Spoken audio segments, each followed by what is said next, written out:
Siang. Siap, 3, 2, 1. Oke, ya selamat pagi Bapak. Dengan saya Gabriel di sini. Boleh tahu nama Bapak siapa? Saya Nanda. Ya Pak Nanda, keluhannya ada apa dengan ayahnya Pak Nanda ini? Siapa? Jadi ini ayah saya menderita stroke ya. Jadi kalau misalkan dikasih makan itu agak sulit. Nanti saya takutnya kalau terlalu lama dan diberi makan itu bakal makin parah. Oh gitu ya Pak Nanda. Jadi begini Pak, untuk membantu makan Bapak ini, saya sarankan dilakukan pemasangan NGT Pak. Jadi nama selangnya ini nasogastrik tube Pak, akan saya masukkan dari hidung, nanti dia akan tembus di lambung. Jadi Bapak bisa lebih mudah memberikan nutrisinya. Apakah Pak Nanda bersedia? Alatnya dulu, alat-alatnya itu ada NGT itu sendiri ukuran 14 fr. Lalu ada spuit yang nanti digunakan untuk memeriksa apakah NGT itu telah berhasil masuk lambung. Lalu ada lidocaine gel untuk memudahkan NGT itu dimasukkan dan mengurangi rasa sakit serta mengurangi gesekan. Setelah itu ada ini plaster yang akan dilakukan untuk fiksasi. Selanjutnya saya akan cuci tangan 7 langkah. Ya. Sebelum kita masukkan NGT, ada hal yang kita lakukan adalah mengecek dulu lubang hidungnya. Kita tentukan di lubang hidung yang mana. Kita ingin di lubang hidung yang paling sedikit hambatannya.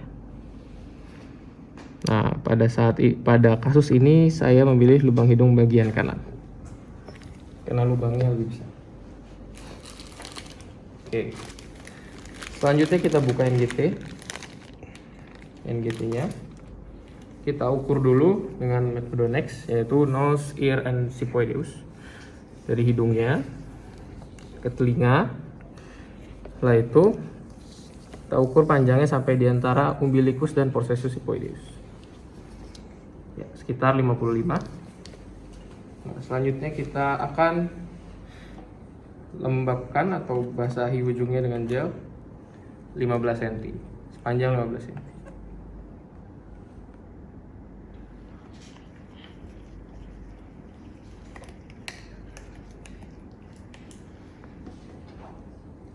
Kita ratakan. Oke, NGT siap dipasang. Pak Danan, ini NGT saya masukin, nanti saya minta tolong Bapak untuk menelan ya Pak. Baik dok. Oke Pak. Nah, saya masukkan perlahan-lahan.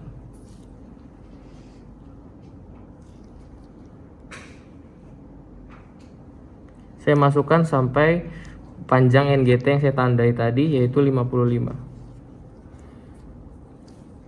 Sudah masuk ke daerah mulut, kita akan minta bapaknya ini untuk menelan.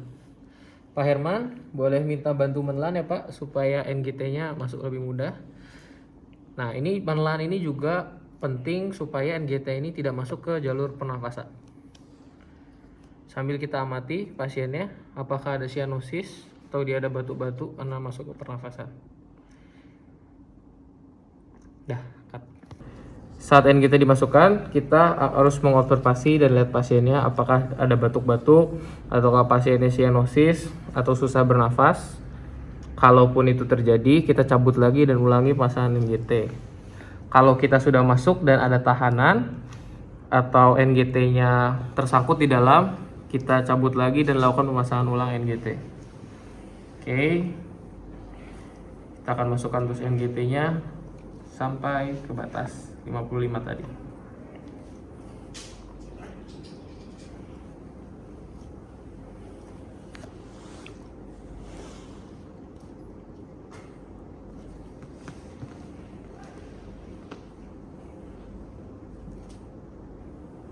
Ya, batas 55 tadi sudah dicapai. Lalu akan lakukan pengecekan dengan spuit. Kita tidak akan menggunakan jarum spuitnya, tapi hanya akan menggunakan spuitnya saja.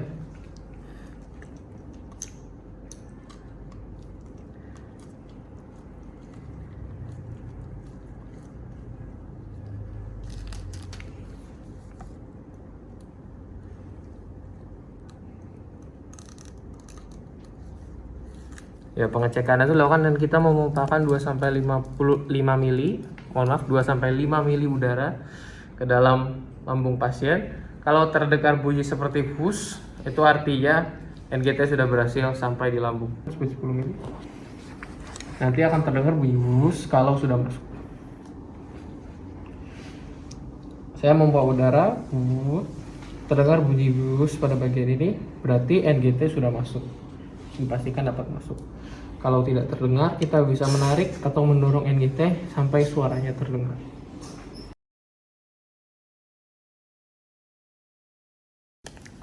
Ya, jadi NGT-nya sudah terfiksasi dan sekarang kita akan lanjutkan dengan KIE dan informasi kapan penggantian NGT pada pasien.